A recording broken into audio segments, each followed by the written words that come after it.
Hubungan cerita rakyat dengan pembentukan karakter bangsa. Cerita rakyat seperti Malin Kundang, Timun Mas, Bawang Putih, Bawang Merah, Si Kancil, dan banyak lagi mengingatkan kita kepada nilai-nilai yang sering terlupakan. Seperti kejujuran, keberanian, kesetiaan, keadilan, kerja keras, dan kebanggaan akan identitas budaya. Cerita rakyat bukan sekedar hiburan, tapi memiliki fungsi-fungsi sebagai berikut. 1. Cermin moral dan karakter. Cerita rakyat mengajarkan kita tentang benar salah, tentang akibat dari kesombongan, tentang pentingnya menghormati orang tua dan leluhur, semua dalam bentuk kisah yang mudah diingat. 2. Identitas budaya dan kebanggaan lokal. Cerita rakyat membawa unsur lokal seperti bahasa, adat, kepercayaan, cara pandang.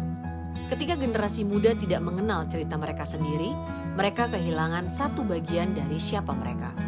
3. Pendidikan karakter dan pendidikan moral. Riset di Jawa Tengah dan Sulawesi Selatan membuktikan bahwa memasukkan cerita rakyat ke pembelajaran memperkuat nilai karakter dalam siswa, seperti kejujuran, keberanian, rasa syukur, kemampuan berpikir kritis, dan rasa empati. Cerita rakyat juga memperkaya kosakata, memperbaiki kemampuan berbahasa. 4. Perlindungan terhadap homogenisasi budaya global.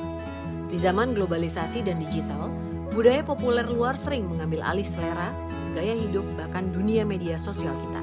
Apalagi dengan adanya algoritma. Bila cerita rakyat dilepaskan, maka identitas kita bisa semakin kabur. Preservasi cerita rakyat adalah cara mempertahankan keberagaman budaya Nusantara agar tidak hilang di tengah arus dunia. Tapi apakah kita masih dekat dengan cerita rakyat? Sebuah penelitian menyebut bahwa beberapa folklore di berbagai wilayah sudah memasuki fase terancam punah karena ketidakpedulian publik dan tergesernya cerita rakyat oleh budaya populer dan informasi dari luar. Di banyak sekolah, cerita rakyat lokal mulai jarang digunakan sebagai media pengajaran meskipun memiliki potensi kuat dalam pendidikan karakter.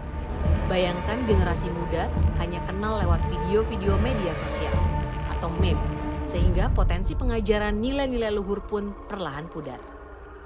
Kita semua punya pilihan, membiarkan cerita rakyat itu terkubur oleh arus waktu, atau mengangkatnya kembali, menjaga, mendengarkan, mempertahankan agar terus hidup. Dan salah satu cara terbaik adalah ikut meresapi kembali kisah legendaris ini di layar lebar. Legenda Kelam Malin Kundang, film yang menggali sisi kelam dan penuh makna dari legenda kita, menggulirkan pertanyaan-pertanyaan penting tentang hubungan manusia dan trauma antar generasi. Saksikan Legenda Kelam Malin Kundang di bioskop tanggal 27 November.